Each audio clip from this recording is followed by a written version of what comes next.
Donc, en réalité, quand on parle de mondialisation, la mondialisation est venue avec tous ses revers et tous ses travers. Au départ, c'était simplement des questions économiques et plus le temps passe, après les années 2000, on se retrouve avec ce qu'a dit notre ami dans le donner et le recevoir.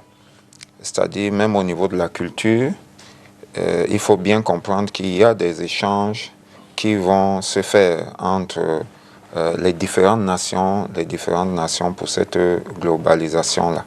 Seulement, la problématique réside beaucoup plus sur la culture de chaque peuple. Vous savez, en Afrique, nous avons beaucoup de choses, que nous avons beaucoup de valeurs que nous pouvons partager entre nous. Et il y a aussi des choses qui ne sont pas bien, il y a des vices qui ne sont pas bien, même en Afrique. Hein. Mais quand on se projette sur le plan mondial, on comprend qu'il y a un projet qui est un projet mystique, maléfique, si vous le voulez. Oui. Il y a un projet qui est un projet inavoué de ceux qui se sont fait appeler dans l'idéologie du nouvel ordre mondial. Voilà. Comme soit les précurseurs ou alors ceux qui sont là aujourd'hui pour perpétrer cette idéologie-là. Il faut comprendre ici le nouvel ordre mondial, pas comme on le comprendrait sur le plan purement et simplement des différentes ou de la cartographie que nous avons actuellement sur le plan géopolitique, où nous avons aujourd'hui, on est revenu au niveau de la bipolarisation du monde.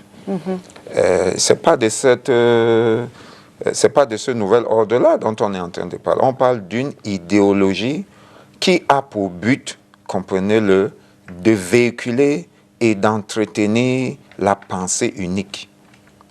Et c'est ça, c'est de là que partent toutes les autres problématiques. Parce que vous allez avoir la pensée unique sur le plan économique, vous allez avoir la pensée unique sur le plan politique, vous allez avoir même la pensée unique sur le plan culturel. C'est-à-dire qu'on va chercher à vous imposer une culture dans laquelle vous ne vous reconnaissez pas. Et c'est ce que vous pouvez voir aujourd'hui avec tous ces grands lobbies qui essayent de promouvoir et même d'imposer certaines, je ne vais pas appeler ça valeurs, ce ne sont pas des valeurs, certaines pratiques qui sont des pratiques rétrogrades, qui sont des pratiques qui ont plutôt tendance à nous ramener vers l'époque où on ne parlait pas de civilisation, vers le barbarisme. Parce que quand vous regardez aujourd'hui de manière globale sur la culture, sur le plan culturel, tel que la culture est véhiculée, vous avez avec ce thème, on ne peut pas aller très loin. Moi, je vous propose qu'on reste un peu sur la question des mœurs, des dépravations des mœurs. Exactement, ouais. C'est-à-dire la jeunesse camerounaise, donc face à cette mondialisation-là, au piège de la mondialisation, dans le domaine des mœurs. Et vous pouvez voir aujourd'hui qu'il y a les nouvelles technologies. Ça a commencé avec Internet, bien avant Internet, les médias. Vous savez, à l'époque, quand on parlait des médias, il y avait la presse écrite et la radio. Vous comprenez donc? Plus tard, la télévision est venue avec certaines images et avec de plus en plus une tendance insidieuse à véhiculer des messages qui ne conviennent pas à nos cultures et à nos traditions. Vous comprenez? Et donc la jeunesse est donc prise dans ce piège-là, dans ce piège que nous avons appelé un piège culturel. Parce que quand vous regardez les modèles africains, vous avez l'impression que la colonisation est venue éroder la personnalité de l'Africain. Bien avant la colonisation, il y a eu l'esclavage. L'esclavage qui a dénaturé l'homme africain. Donc aujourd'hui, il y a cette tendance-là pour l'Africain, pour le Camerounais, puisqu'on parle de la jeunesse camerounaise, de penser que ce sont les choses qui viennent d'outre-mer qui sont les bonnes choses. Voilà. À plusieurs égards. Vous comprenez? Tous les jeunes veulent partir seulement. Que ce soit, oui, il y a déjà ça. Peut-être c'est favorisé par les conditions politico-sociales ou sociopolitiques, vous comprenez, qui fait en sorte qu'il y a une évasion de la jeunesse. À l'époque, les gens partaient des villages pour les villes. C'est ce qu'on appelait l'exode rural. Aujourd'hui, vous avez vraiment des exodes nationaux. J'ai entendu dire qu'on dit que le Canada est le deuxième village du Cameroun, ou le deuxième pays du continent Cameroun. Donc, oui, les jeunes ont tendance à s'exporter. Ils ont tendance à penser que c'est ce qui est de l'autre côté qui est bien. Sur le plan culturel principalement, sur le plan des mœurs. Vous avez une dépravation qui est venue avec la télévision et cette dépravation est empirée, elle s'est empirée avec l'arrivée des médias sociaux. Vous comprenez? Où vous avez toutes sortes de travers, on va pas rentrer dans cela. Vous connaissez les questions d'actualité sur les mœurs, sur lesquelles on ne va pas revenir. Toutes ces choses viennent de la mondialisation, de la globalisation. Vous comprenez? Il y a des pratiques qui étaient inconnues de nos parents. Il y a des pratiques qui étaient inadmissibles chez nous, au point où les gens qui les faisaient en cachette. Les faisaient en cachette. Aujourd'hui, vous avez encore des sociétés qui sont respectueuses de ces valeurs-là. Vous comprenez? Donc, je voudrais m'arrêter là. Je ne vais pas monopoliser la parole, je vous laisse... Non, mais oui, on va continuer, puisqu'on va aller retrouver l'homme dans la rue, à qui on a posé justement cette question sur les pièges, sur ces pièges-là, de la jeunesse. Le Vox Pop, merci. Depuis Yaoundé. Okay, thank you. You know, the challenges are many, and before I want to present some of the vices, I just want to make it clear that this is because the youthful generation, they want to make it fast. And some of the vices in making it fast, let me take the first example for the men. You see, most of the men, they want to make quick cash. That's why they will fall easily into scamming activities. Most of the ladies, they want to make quick cash. That's why they will fall into wanting to become whistleblowers or influencers, and they will do whatever they want just because of that, their objective of making quick cash. And most youths, again, they equally want to be known. They want to be heard in the society. Such youths, they easily delve into drugs because they believe that taking drugs will give them the courage that will push them to actually stand out different from their other mates. If they are students, it will be felt in the educational milieu. If they are dropouts, it will be felt in the society. So those are some of the challenges that the youths today they face. And because of the situation that we face in the country, most also want to step out of the country, and they are ready to do just everything just to achieve that their goal. Thank you. Déjà en tant que leader jeune, le constat est alarmant en ce que la mondialisation, bien évidemment venant avec des atouts, est porteuse également de quelques vices qui sont de nature à dégrader la jeunesse camerounaise et dont on devrait se prémunir. La mondialisation aujourd'hui pose le problème, par exemple, de la cybercriminalité qui, avec l'avènement des nouvelles technologies de l'information et de la communication, entraîne une perturbation, une dégradation des mœurs au travers des sextapes, des cyberharcèlements et plein d'autres événements qui sont pratiqués par des jeunes et qui ne contribuent pas à ce que les mœurs soient promues. La mondialisation est porteuse également d'une consommation des drogues, puisque bon voilà, on a souvent eu des drogues locales, mais avec la mondialisation, les jeunes s'ouvrent de plus en plus à des drogues beaucoup plus brutes et qui conduisent à une délinquance juvénile notoire. On peut prendre des exemples patents avec les affrontements dans les écoles, avec des enseignants et tout, qui sont les fruits de l'avènement de nouveaux produits chez nous. On peut également citer la dépendance, la prostitution qui est accélérée par les nouvelles technologies de l'information et de la communication, le marché boosté. Il y a plein d'autres éléments qui viennent avec la mondialisation, des éléments positifs mais également des éléments négatifs qui contribuent à ce que notre jeunesse soit en déperdition et dont il devrait se prémunir. Également, nous envoyons un message pour pouvoir militer pour la cybersécurité, l'usage responsable des nouvelles technologies de l'information et de la communication, et cela sera de nature à pouvoir avoir une mondialisation qui aide les jeunes, une mondialisation qui ne détruit pas les jeunes, une mondialisation qui permet aux jeunes de se développer en restant attachés à l'éthique, en restant attachés aux valeurs, mais également en pouvant être capable de contribuer au développement tel que toujours annoncé, les jeunes étant le fer de lance de la nation. Il faut suivre la mondialisation, mais en gardant son éthique, en gardant ses valeurs et sa culture surtout. Il faut dire que la jeunesse camerounaise aujourd'hui ne fait pas exception à tout ce qui se passe dans le monde. On ne peut pas parler aujourd'hui des mots qui minent la jeunesse camerounaise face à cette mondialisation si on n'a pas déjà énuméré ces mots-là et surtout le contexte dans lequel aujourd'hui ces jeunesses africaines vivent et principalement cette jeunesse camerounaise. Vous savez très bien que le Cameroun est un pays aujourd'hui qui fait du mieux qu'il peut pour réarmer moralement de sa jeunesse. Une jeunesse aujourd'hui qui est tout simplement influencée par les réseaux sociaux, qui est influencée par les médias sociaux et tout ce que la mondialisation aujourd'hui a pu apporter avec ces instruments qui sont la télé, les mass médias. Donc vous comprenez que ce n'est pas évident pour les autorités camerounaises déjà de pouvoir faire ce travail-là parce qu'il y a un travail aujourd'hui qui est un travail d'éducation, de formation, mais surtout aussi un travail de sensibilisation même sur la société dans laquelle vivent déjà cette jeunesse. Cette société qui est happée par la mondialisation, cette mondialisation qui vient avec ses réalités, des réalités parfois qui peuvent comment dirais-je ça, qui peuvent s'affirmer comme étant un choc pour ces populations du Sud, pour cette jeunesse du Sud, qui voit tout ce qui vient du Nord, voilà, des modèles qu'on pique dans des chaînes de télévision ou au cinéma et un peu partout. Donc c'est pas toujours évident. Mais aujourd'hui, au Cameroun, quand même, on a ce sentiment-là que plus le temps passe, plus la jeunesse camerounaise aujourd'hui est exposée.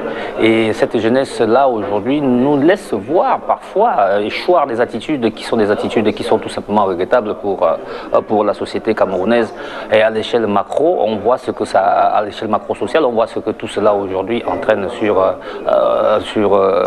la société camerounaise de plus en plus. On vous parle comment est-ce que je dirais ça, des crimes qui sont perpétrés, voilà, des violences qui sont perpétrées dans les écoles, dans les lycées, voilà, la drogue qui est introduite à l'école déjà à partir du lycée, sans compter les derniers faits sociaux aujourd'hui les derniers événements sociaux aujourd'hui qui en disent long avec tout ce qui se passe justement au sein de la population camerounaise, cette jeunesse. Donc il est difficile aujourd'hui de pouvoir énumérer voilà, tous ces défis et pouvoir énumérer tous ces mots qui minent la jeunesse camerounaise, mais c'est une jeunesse qui n'est pas à marge de ce qui se passe chez les autres, qui se passe en Afrique ou qui se passe dans le monde. Je pense que toutes les jeunesses du monde aujourd'hui, et celle du Cameroun n'en fait pas exception, sont tout simplement exposées à toutes ces choses-là aujourd'hui qui malheureusement ne grandissent pas cette jeunesse africaine qui a plus à prouver que les jeunesses de l'autre côté. Il y a bien des mots sociaux qui minent la jeunesse camerounaise. On n'aura pas la prétention de faire une nomenclature exhaustive de ces mots-là. La corruption, la dépravation des mœurs, la délinquance, la prostitution, la criminalité ambiante, les formes de violence qui pullulent aujourd'hui dans les stationnements scolaires, de même que dans les zones universitaires. Vous allez constater qu'aujourd'hui il y a un problème de crise de la moralité et de l'éthique républicaine. Aujourd'hui, les enseignants qui étaient le phare de la société, lorsque vous voyez aujourd'hui les jeunes qui ne font que les martyriser de façon régulière, en témoin de tout ce qui s'est passé tout récemment, notamment au lycée du Leng de Tchoukbé, on a l'impression que aujourd'hui, les jeunes n'ont plus peur de ceux-là qui sont considérés, qui ont fait un noble métier. Ce sont des cas qui existent régulièrement, que ce soit aujourd'hui ou bien que ce soit depuis des années. Donc on a l'impression qu'aujourd'hui, il y a un laisser-aller de ces jeunes-là qui s'aventurent notamment dans la perpétuation d'un ensemble de déviances sociales qui sont plurielles. Aujourd'hui, c'est le cas opportun justement d'interpeller l'ensemble des agents de la socialisation, que ce soit les parents, les enseignants, les hommes de médias que nous sommes, ou encore l'État du Cameroun qui a un vaste projet justement de rééducation de ces différents jeunes qui commettent la pluralité des déviances sociales que j'ai relevées. Révérend, après ceci, que dire? Il faut tout simplement dire que c'était très intéressant. C'était très bien. Cela vraiment ajoute à ce que nous avons dit tantôt. Et ils vont même plus loin, naturellement. Vous savez, la question des mœurs est une question sociale. C'est une question dont on ne peut pas parler sans commencer par le noyau social qui est la famille. Exact. Et vraiment, nous pensons que dans chaque famille, les parents doivent prendre conscience. Il faut même déjà une prise de conscience globale, une prise de conscience générale. Et comme la société est ce qu'elle est, c'est la raison pour laquelle nous en appelons aux éducateurs de la société. Nous en appelons à toutes les structures qui sont, ou si vous voulez, à toutes les institutions reconnues comme participants ou s'impliquant dans l'éducation des jeunes. Il faut relever ici que nous nous attendons à ce que l'exécutif, le pouvoir exécutif, prenne conscience de ces enjeux et fasse des propositions et des programmes bien suivis pour le recadrage moral. Ce que vous allez me dire qu'on parle du réarmement moral, mais c'est marginal, c'est encore à une faible échelle. Il faut des politiques sûres. Je prends un exemple. Lorsque nous grandissions, lorsque nous étions à l'école primaire, et ça fait malheureusement plus de 40 ans, il y avait encore ce qu'on appelait la morale. Il y avait la morale à l'école. Il y avait la morale à l'école. Et cette morale a forgé nos mentalités. Aujourd'hui, je vous prends un exemple banal. Il y a la plupart des jeunes qui sont là dehors ne savent pas sur quel côté marcher sur la chaussée. J'en parlais hier avec certaines personnes. Vous savez, j'ai vu une scène hier qui m'a vraiment parlé, qui m'a marqué. On peut en faire un film. Ouais, les bêtes conduites par leur berger, c'était des vaches. Un troupeau de vaches, un troupeau de bœufs, si vous voulez, traversait la route et est passé au niveau du passage clouté. Vous comprenez combien de jeunes aujourd'hui savent ce qu'on appelle un passage clouté? C'est pas parce qu'il n'y en a pas. Non, il y en a. Toutes ces choses étaient étudiées dans le programme de la morale. Vous comprenez? Dans l'instruction civique. Ça, c'était une matière que nous avons faite à l'école. L'instruction civique. À l'époque, c'était la morale. C'est devenu l'instruction civique dans les années 80. Et après, ça a disparu des programmes. Et c'est un problème. Il faut que, je parlais de l'exécutif, il faut que l'exécutif s'en rende compte et prenne le taureau par les cornes, par des mesures fortes. Par des mesures fortes. Excusez-moi, nous avons quelquefois l'impression que je suis pas politicien, je reste un homme du clergé. J'ai dit que quelquefois nous avons l'impression que les gens sont plus concernés par l'entretien ou la maintenance de leur pouvoir que par l'édiction des politiques à une perspective de bâtir les hommes. Quelqu'un a dit, si vous voulez bâtir les hommes, faites des projets sur 100 ans. Faites des projets sur 100 ans. Ou alors, si vous avez des projets sur 100 ans, bâtissez des hommes. Oui, il faut bâtir des hommes. Nous en appelons également au pouvoir législatif. Nos chers députés et notre cher Sénat, on ne vous sent pas.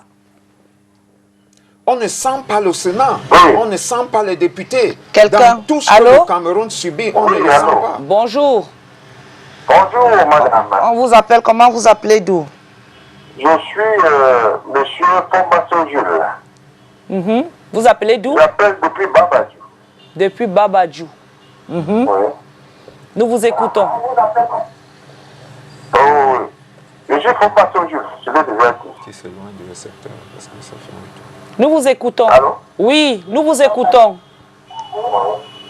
Oui, peut-être je vais intervenir par rapport au thème de la jeunesse camerounaise face au piège de la mondialisation. Oui, je m'en tiens au mot mondialisation qui en fait. Oui, Il s'écoute, c'est pour ça que ça fait. Il s'écoute. d'accord.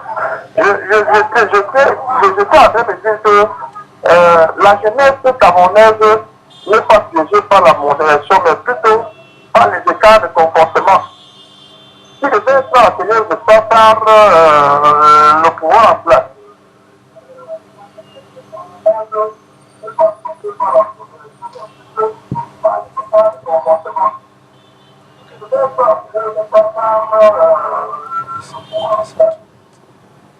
parce qu'en réalité, lorsque vous regardez ce qui se passe à la télévision, vous ne compte qu'un pan de ces écarts-là. Ce qu'on nous présente à la télévision par rapport au temps, la musique, les gens dansent nus.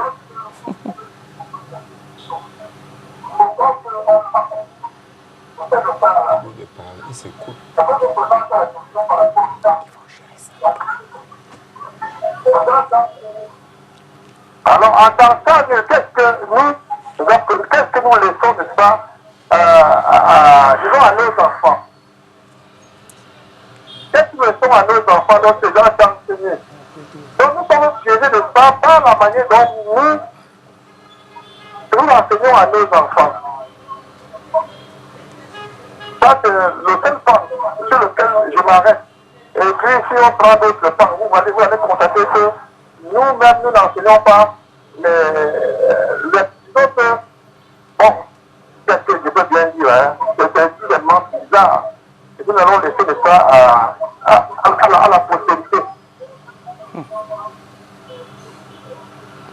Ok, merci de nous avoir appelés.